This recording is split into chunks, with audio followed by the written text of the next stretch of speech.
Portage, possibly one of the great mysteries for any crew that has not done one. Well, that mystery ends right now.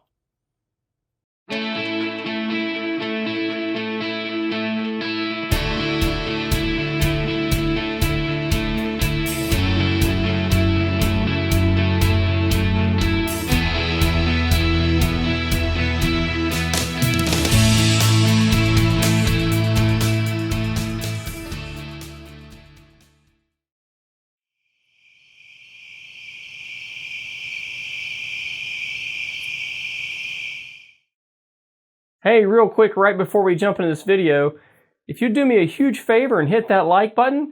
Also, thank you for subscribing to this channel. If you'd like to be notified of future videos, please hit that bell icon. Have a great day and enjoy this video.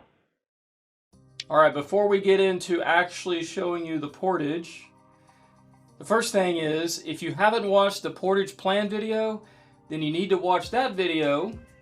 Also, the Portage plan video shows you how your crew can move everything in one trip. Obviously, depending on your crew, as explained in the Portage plan video, you may not be able to move everything one trip. But that being said, the Portage that you're going to see, or actually collectively a couple of Portages, were actually filmed in the field as it's actually happening. So the fact that I might miss something and not be able to have video for it, that could happen, but I tried very hard to show you everything with great detail. At least enough detail so that you and your crew know what to do. The other challenge was when I was filming this, I'm trying not to interfere with the crew's experience, okay? So I just want to say all that actually filming this so that you can benefit from it was incredibly difficult. So I apologize if there's some small detail that you cannot decipher from watching this video. If that's the case, just leave me a comment and I will try to answer your question. So I tend to say this in a lot of my videos. This isn't the only way to portage, and that's true. However, this is a really great way to portage, okay? A lot of crews don't know how to portage. They've never seen a portage. They get out on the trail. They get in a hurry because there's crews waiting for them, and they never really have a chance to kind of figure it out. And honestly, being able to portage well is one of those hallmark moments, abilities, skills, capabilities that allow your crew to go pretty much wherever you want, okay? So, like I said earlier, if your crew can't portage this way, that's okay. Just find a way to be efficient at what you're doing. All right, that's okay. So what I'm trying to show you in this video is a way that it can be done. This is a fast and efficient way to portage. It obviously wasn't filmed in one take, you'll see that. But overall, we had a crew and we can move everything in one trip, and generally speaking it took less than a minute, maybe a minute and a half per boat to get everything, as a boat crew, to get everything out of their canoe, get the canoe, everything on their way down the transit, and then on the reverse side another minute and a half for them to put everything back and load the canoe again, okay, get back in the water. So obviously not counting the length of the trail, okay, as a crew, we could budget about 10 minutes of portage or less, okay? So you can be very fast and efficient at portaging. Also, a key thing to remember at each stage of the portage, you need to pay attention to those, okay? So like in the Portage plan video, success comes in the form of preparation. So you have a plan, which is just a starting point, okay? Start slow. It's been said that slow is smooth, smooth is fast, okay? All right, enough talk, let's watch a real portage. The arrival stage, the moment of truth, what you've all prepared for. So the first thing you need to do is make sure that you have found the actual portage trail. So typically that will be a beach or a rocky surface free of vegetation. It is typically not following a stream. So take a close look at the map. Does your location relative to what you think is the portage trail align with what is shown on the map? You want to make sure everything is correct before you unload and start your transit. I've been on trips where we didn't pay attention and ended up portaging down a slippery and difficult stream, only to find out that back at the arrival site, the portage trail was on our right and we just paddled right by it. This is also really handy to have a GPS, especially if you are in Canada, as some of the trails in Canada, unlike on the US side, close to Ely, if you're in Ely, the Canadian portage trails can become very overgrown and very difficult to find. So if you have brought a GPS and you've downloaded the applicable topographic features and loaded those into your GPS, that will be very, very handy to your crew. Also, while you're looking at the map, is the trail really short? If so, then give the trail a super quick glance. Do you need to just get everything over a small dam? Or are you not even at the portage site and you need to transit everything over a beaver dam? Or is there a portage trail but it is short and you could just get everybody out of the canoe and float the canoe with the cargo around to the other side? And then who's the best person to make all these decisions? In my opinion, the navigator in the first canoe. While the lookout and the captain stay with the canoe, the navigator can get out and make these decisions. But don't spend too long figuring out what the best course of action could be or should be. I'm simply saying there are sometimes safe alternatives to performing a traditional portage. So once you've made these decisions, let's say you're going to do a traditional portage, then you obviously need to wet exit the canoe, which means no part of the canoe ever touches anything but water. If you're waiting on another crew, this is a good time to grab a quick bite to eat, a drink, put on sunscreen, make sure your boot laces are tied, put on bug spray or put your bug net over your head. Remember, if you're carrying the canoe, your hands won't be available to swat at bugs. But in all, once your turn has come up to commit to the transit, you need to be ready to go.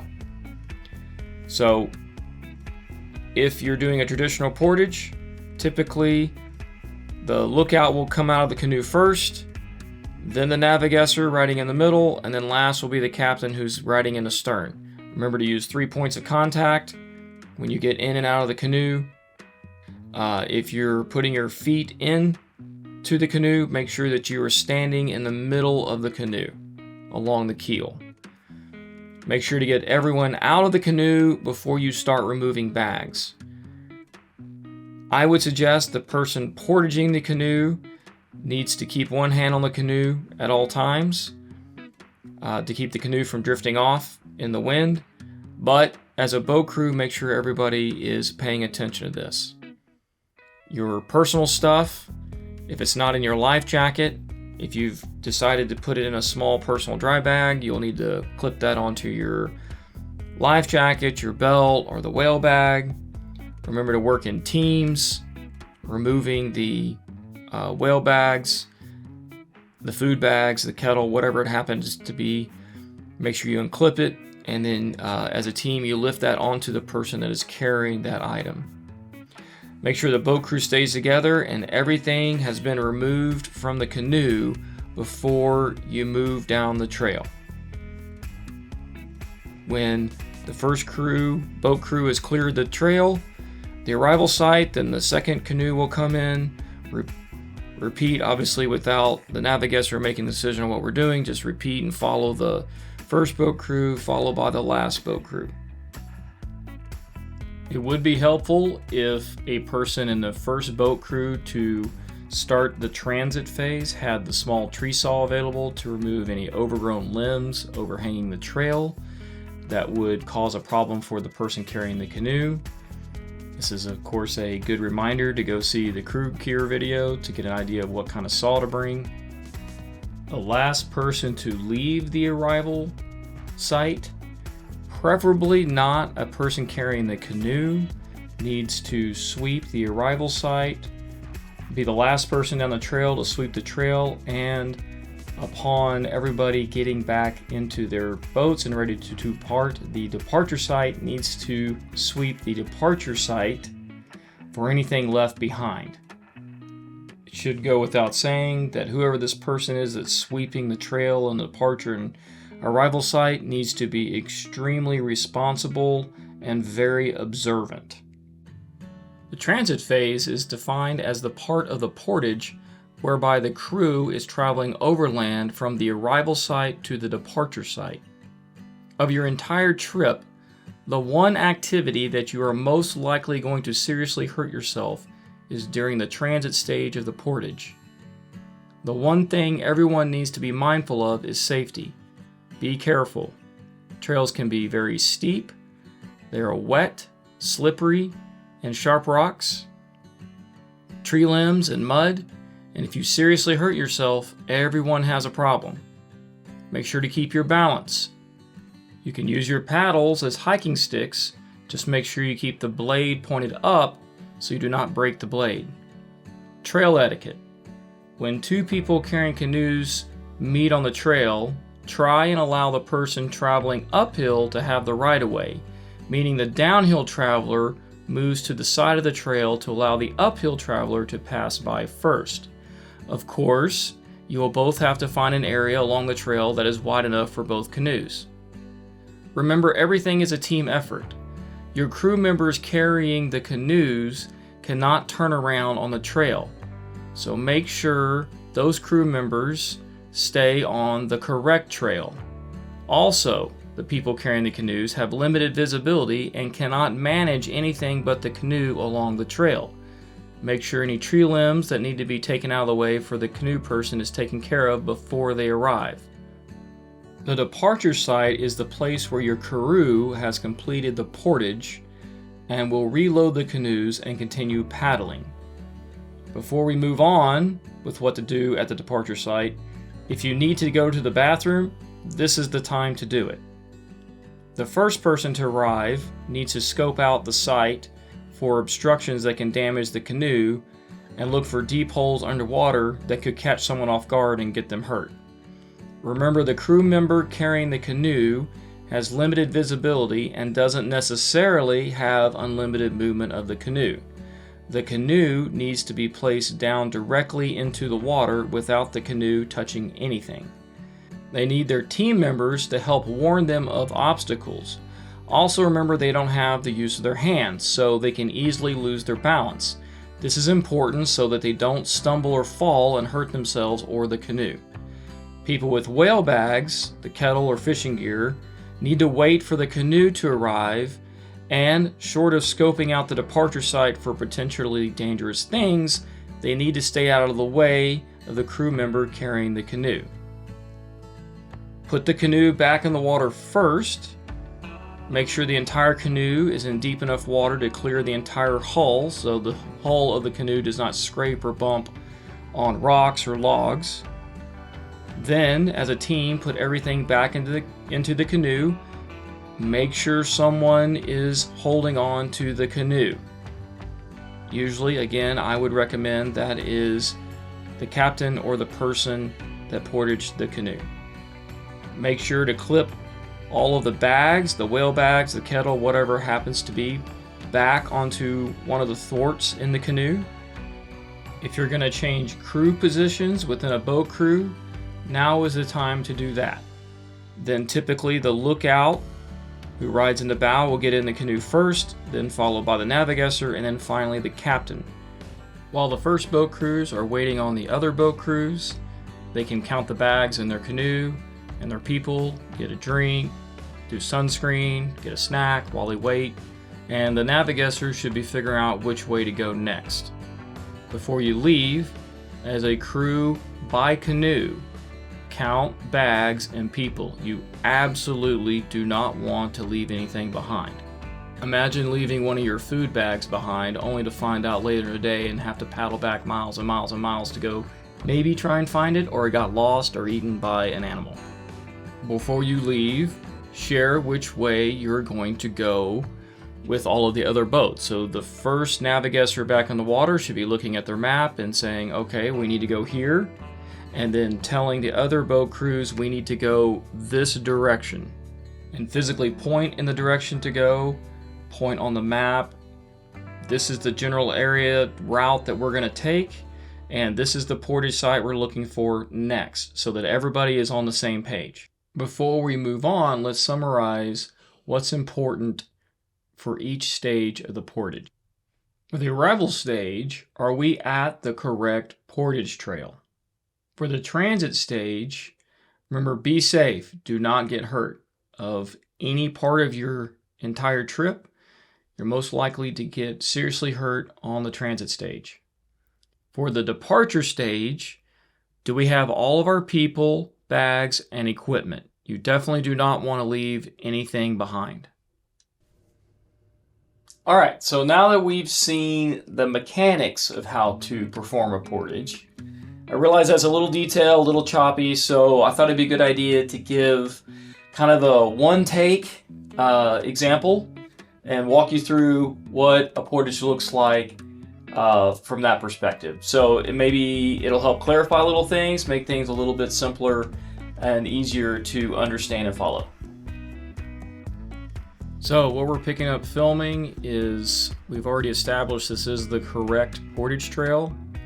It's kind of hard to see, but boat crew, the first boat crew is unloading their canoe right now. The second boat crew, which you can see there on the right, is waiting on the first. What we've done in our crew is get a drink, make sure our bootlaces are tied, and now we're just waiting for our turn to portage.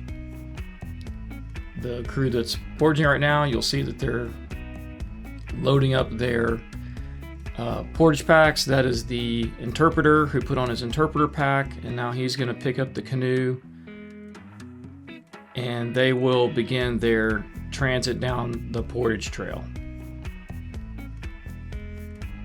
So they've cleared the portage trail site, and now the second boat crew will move in and take their place. If you'll notice, there's a little stream. It's flowing from left to right, so it's kind of easy to point the bow of the canoe upstream. And they're going to very carefully guide their canoe into position. The lookout, who's riding in the bow, passes his paddle off to the navigator, and he's just waiting for the right time and place to get out of the canoe. Remember, 3 points of contact getting out of the canoe.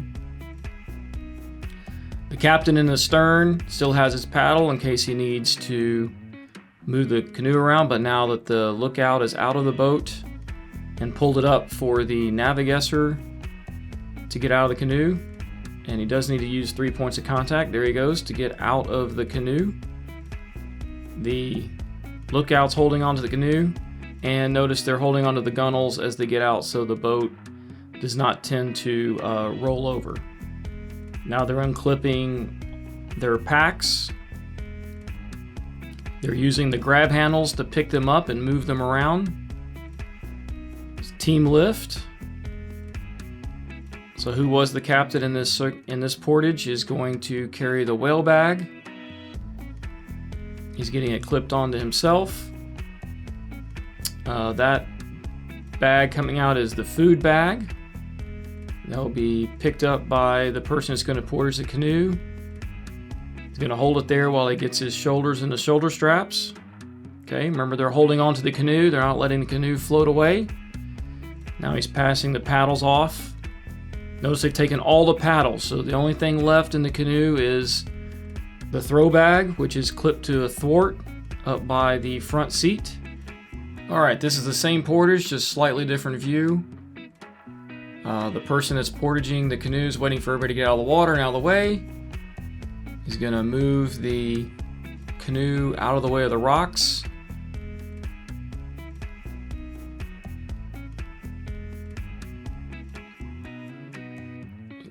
Just double checking to make sure he's not going to bang the canoe on the rocks. It's a little tight right here.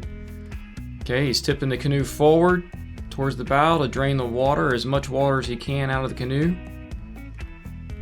Never going to get all the water out. If you also notice, the people carrying the whale bags for his boat crew are waiting for him at the trail, just in case he needs some help. Alright, he's got the water out. Now he's going to attempt to put the canoe on his shoulders. Okay, that didn't work out. Needs to take the hat off. Also notice he didn't bang it against the rock. Definitely do not damage the canoe. 1, 2, 3. Up and over on his head. Good job. Now he's going to turn, choose his steps pretty carefully. Remember, the rocks can be very slippery. Can't use your hands. And now he's transiting on the portage. And now it's time for us to move up into place and do the exact same thing. Alright, I skipped a little bit ahead, but you've already seen what happens. You see us unclipping the whale bag from the thwart. We're using the grab handles to maneuver the whale bag. I'm going to pick it up. My friend has got his shoulder already kind of in a shoulder strap. Just kind of helps out. Still putting a hand on the canoe to make sure it doesn't float away. Helping him while he tries to get his, whoop, we didn't get it on quite right. So remember, they're heavy. Alright, we're going to try again. Okay, a little bit of go of it. He's got his whale bag. Now I'm getting ready to portage. If you'll notice, there's a crew right there waiting on us. That's my backpack that I wouldn't take again. I had a bunch of camera gear. Do note that the crew is sitting there watching us, the next crew to come in behind us, so the portages do get busy. Again, I wouldn't be taking my day pack again. I'd have a different arrangement, but alright, now it's my turn to pick up the canoe. I've got the hat off my head. I'm maneuvering the canoe into place. I'm going to pick it up and put it on my thighs, get it out of the water. Okay, you see the water sloshing around? 1, 2, 3. Up and over on my shoulders. Alright, got my balance. Get my hands up on the gunnels. Alright, I'm happy. Canoe's balanced. Now I'm going to carefully step up out of the water onto the rocks. Remember, they can be slippery. Just taking your time. Don't have the use of your hands, so you got to stay really balanced. And now I'm off on the transit. And now let's watch what happens on the departure side. First person is coming down the trail. They are going to kind of scope out the departure site, look for any obstructions, deep water, holes that they need to warn, especially the people carrying the canoe about.